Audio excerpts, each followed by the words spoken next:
Olá, eu me chamo Eduardo Mano e você está ouvindo a Bíblia em um Ano, um projeto de leitura da Bíblia Católica em 365 dias. Este daqui é o dia de número 130. Para você que está chegando agora, no meu site eduardomanop.com.br/podcast, existe um arquivo em PDF com um plano de leitura diário feito pela Ascensions, que é um site americano que produz conteúdo de formação católica. Estarei me utilizando da Bíblia Ave Maria, porque acredito será de mais fácil acesso para você, e os comentários que farei são do Padre Mike Schmitz, além das notas das Bíblias de Estudo católicas. Hoje iremos ler o livro de 2 Samuel, capítulo 12, também 1 Crônicas, capítulo 16, além do Salmo 50, da Bíblia Ave Maria. Vamos ao dia de hoje. 2 Samuel, capítulo 12. O Senhor mandou a Davi o profeta Natã. Este entrou em sua casa e disse-lhe: 2 homens moravam na mesma cidade, um rico e outro pobre. O rico possuía ovelhas e bois em grande quantidade. O pobre, porém, só tinha uma ovelha, pequenina, que ele comprara. Ele a criava e ela crescia junto dele, com os seus filhos, comendo do seu pão, bebendo do seu copo e dormindo no seu seio. Era para ele como uma filha.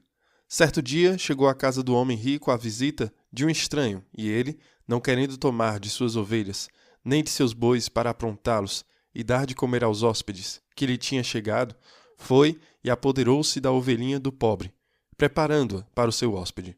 Davi, indignado contra tal homem, disse a Natã: pela vida de Deus, o homem que fez isso merece a morte. Ele restituirá 7 vezes o valor da ovelha, por ter feito isso e não ter tido compaixão. Natã disse então a Davi: tu és esse homem. Eis o que diz o Senhor, Deus de Israel: ungi-te rei de Israel, salvei-te das mãos de Saul, dei-te a casa do teu senhor e pus as suas mulheres nos teus braços. Entreguei-te a casa de Israel e de Judá.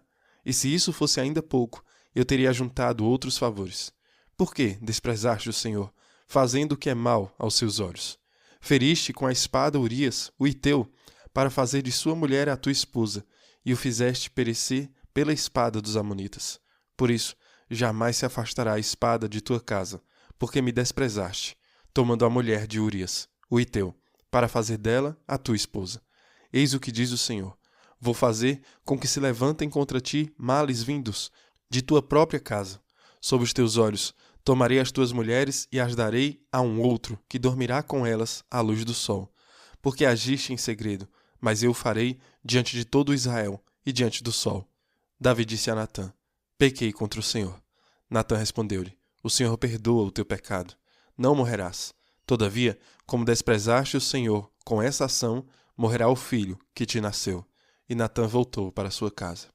O Senhor feriu o menino que a mulher de Urias tinha dado a Davi, e ele adoeceu gravemente.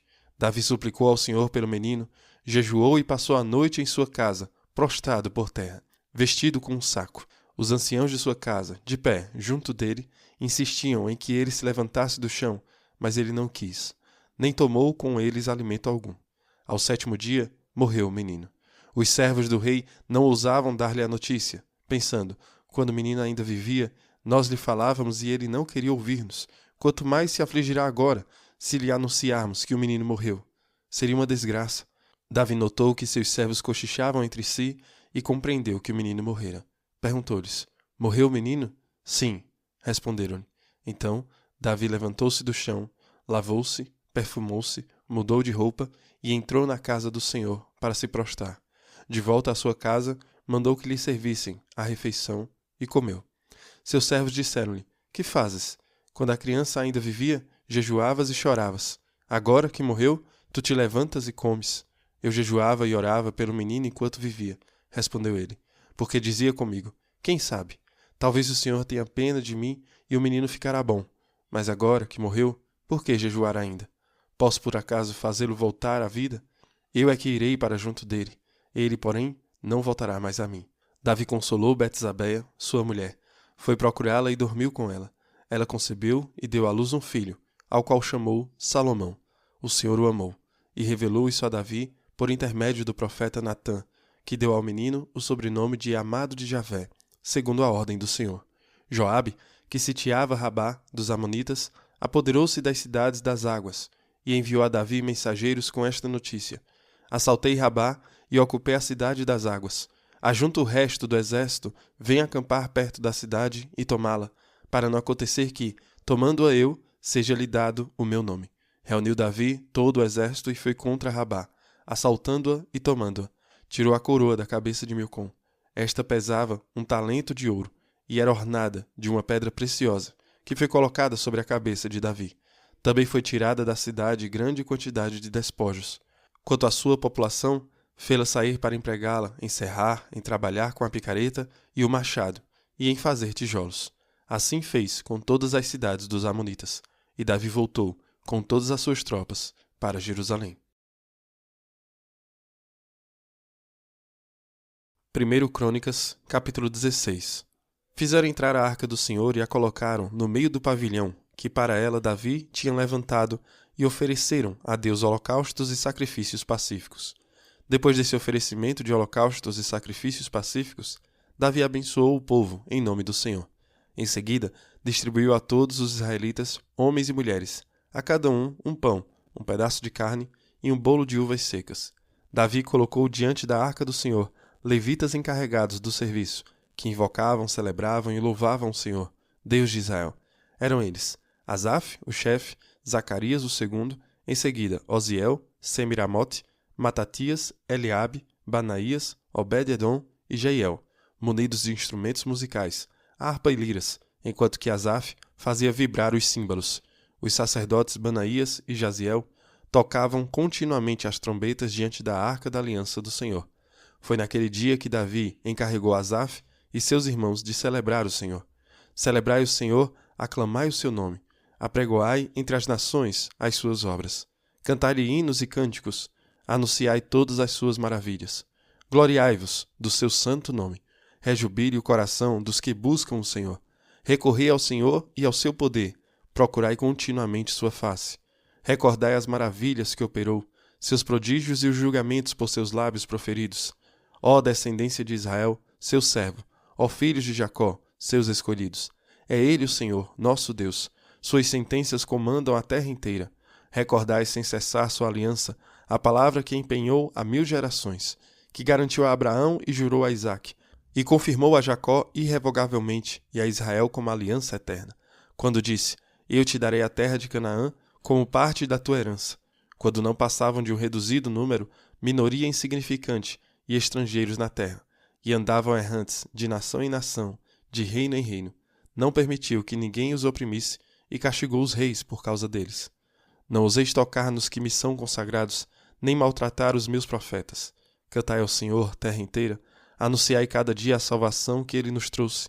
Proclamai às nações a sua glória, a todos os povos as suas maravilhas. Porque o Senhor é grande e digno de todo louvor, o único temível de todos os deuses. Porque os deuses dos povos, sejam quais forem, não passam de ídolos, mas foi o Senhor quem criou o céu. Em seu semblante a majestade e a beleza, em sua morada o poder e a felicidade. Tributai ao Senhor, famílias dos povos, tributai ao Senhor glória e poder. Tributai ao Senhor a glória devida ao seu nome. Trazei oferendas e chegai à sua presença. Adorai o Senhor com ornamentos sagrados. Diante dele estremece a terra inteira e não vacila, porque ele a sustém. Alegre-se o céu e exulte a terra, e confessem as nações: o Senhor é rei. Retumbe o mar e o que ele contém. Regozijem-se os campos e tudo o que neles existe. Jubilem as árvores da floresta com a presença do Senhor, pois ele vem para governar a terra. Louvai o Senhor, porque ele é bom, porque a sua misericórdia é eterna. Dizei: salvai-nos, Deus de nossa salvação, e recolhei-nos e salvai-nos de entre as nações, para que possamos celebrar o vosso santo nome e ter a satisfação de vos louvar. Bendito seja o Senhor, Deus de Israel, pelos séculos dos séculos. E todo o povo disse: Amém, e louvai o Senhor. Davi deixou diante da arca da aliança do Senhor a Asaf e seus irmãos, para fazerem continuamente o serviço diante da arca, segundo o seu dever de cada dia.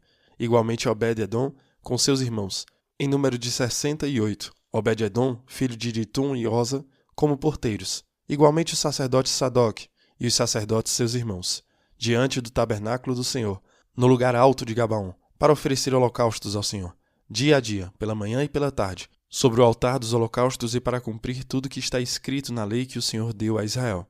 Com eles estavam Emã e Ditum e os outros que tinham sido escolhidos e designados nominalmente para louvar o Senhor, porque sua misericórdia é eterna.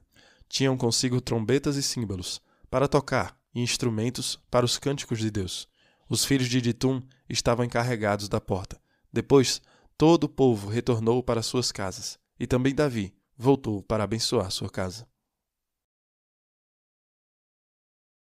Salmo 50 da Bíblia Ave Maria. Ao mestre de canto, Salmo de Davi. Quando o profeta Natã foi encontrá-lo, após o pecado em Betsabé. Tende piedade de mim, Senhor, segundo a vossa bondade, e conforme a imensidade de vossa misericórdia, apagai a minha iniquidade. Lavai-me totalmente de minha falta e purificai-me de meu pecado. Eu reconheço a minha iniquidade. Diante de mim está sempre o meu pecado. Só contra vós pequei. O que é mal fiz diante de vós. Vossa sentença assim se manifesta justa, e reto o vosso julgamento. Eis que nasci na culpa. Minha mãe concebeu-me no pecado. Não obstante, amais a sinceridade de coração. Infundi-me, pois, a sabedoria do mais íntimo de mim. Aspergi-me com um ramo de hisope, e ficarei puro. Lavai-me e me tornarei mais branco do que a neve. Fazei-me ouvir uma palavra de gozo e de alegria, para que exultem os ossos que triturastes. Dos meus pecados desviai os olhos, e minhas culpas todas apagai. Ó meu Deus, criai em mim um coração puro, e renovai meu espírito de firmeza. De vossa face não me rejeiteis, e nem me priveis de vosso Santo Espírito. Restituí-me a alegria da salvação, e sustentai-me com uma vontade generosa. Então, aos maus ensinarei vossos caminhos, e voltarão a vós os pecadores. Deus, ó Deus, meu Salvador, livrai-me da pena desse sangue derramado, e a vossa misericórdia a minha língua exaltará. Senhor, abri meus lábios, a fim de que minha boca anuncie vossos louvores. Vós não vos aplacais com sacrifícios rituais, e se eu vos ofertasse um sacrifício, não aceitaríeis. Meu sacrifício, ó Senhor, é um espírito contrito, um coração arrependido e humilhado, ó Deus, que não haveis de desprezar. Senhor, pela vossa bondade, tratai Sião com benevolência, reconstruí os muros de Jerusalém. Então, aceitareis os sacrifícios prescritos, as oferendas e os holocaustos, e sobre vosso altar, vítimas vos serão oferecidas. Muito bem. Lembremos que Davi é um herói defeituoso. Nós vamos ter uma visão muito clara de Davi, o homem quebrado, o pecador. Talvez essa seja uma das razões pelas quais muitos são fãs de Davi. Não fãs das escolhas dele, mas porque nos vemos nesses personagens das Escrituras. O rei Saul estava tão preocupado com o que as outras pessoas pensavam dele, que também podemos nos identificar com essa vaidade. Nos tempos em que a vaidade pode se infiltrar e nos afastar de sermos as pessoas que Deus nos chamou para ser, e nos afastar até do próprio Deus. Nós temos Davi, então, tendo uma dupla identidade, ter uma vida aqui e outra vida ali, e temos Davi escolhendo pecar no escuro, no escondido. Deus precisa salvar Davi, trazendo esse pecado para a luz. É por isso que amamos Davi. Não porque ele é totalmente heróico, mas ele é uma imagem da capacidade de Deus para salvar. O desejo de Deus para salvar. Mesmo que Deus salve dolorosamente, essa é uma coisa para nós. Deus nos ama. Há momentos em que no amor de Deus, ele precisa descobrir o que foi coberto. Deus tem que trazer para a luz o que foi feito na escuridão. Deus não faz isso porque nos odeia ou por uma punição para nós. Deus faz isso porque nos ama. Aqui nós temos Deus que envia Natã, o profeta, a Davi, para parar esse deslizamento e quebrá-lo. Natã disse muito claramente a Davi que Deus o perdoa, mas há consequências em sua decisão. A espada não se afastará da casa de Davi. Amanhã, no capítulo 13, leremos um dos primeiros sinais da família de Davi se despedaçando. Davi falha como pai. Davi pode ser bem-sucedido como rei, mas Davi falhará como pai. Mas ao final do capítulo nós lemos que nasceu Salomão. Ele será uma figura importantíssima nessa nossa leitura. Esteja atento ao nascimento de Salomão. Em 1 Crônicas 16, nós estamos meio que indo e voltando no tempo, como em Deuteronômio e Números. Então Davi está apenas estabelecendo a arca na tenda. Lembre-se de que 1 Crônicas é direcionado a destacar duas coisas: o reino real e a adoração no templo. Esdras, o escriba, sabe que Deus quer que este reino seja um reino que se estende por todo o mundo. Será restabelecido, de alguma forma, através de Jesus, nós sabemos. Esdras também destaca que Deus chamou esse povo para adorá-lo desta maneira particular. Então nós temos a área ali para dar ação de graças a Deus. Mantemos a adoração regular de Davi e temos a Arca da Aliança colocada em uma tenda. 1 Crônicas 16:4 diz que Davi colocou diante da Arca do Senhor levitas encarregados do serviço, que invocavam, celebravam e louvavam o Senhor, Deus de Israel. Isso é muito importante. Se nossas orações consistirem nessas três coisas, para invocar, petições, clamamos ao Senhor para nós e outras pessoas, agradecer por todas as coisas que Ele tem feito em nossas vidas. Louvar a Deus, louvar por quem Ele é. A nossa vida de oração seria muito frutífera se contesse esses 3 aspectos e mais um, que Davi cita no Salmo 50, que lemos hoje, o arrependimento. Afaste-se do mal, volte-se para o Senhor. Então lembre-se destes 4 elementos: invocar, agradecer, louvar e arrepender. Se nossas vidas de oração forem assim, serão bem saudáveis. Continuemos nessa caminhada pedindo a Deus que nos dê a graça de sabermos bem viver a nossa vida como uma constante oração. Que Deus abençoe você e reze por mim. Até amanhã.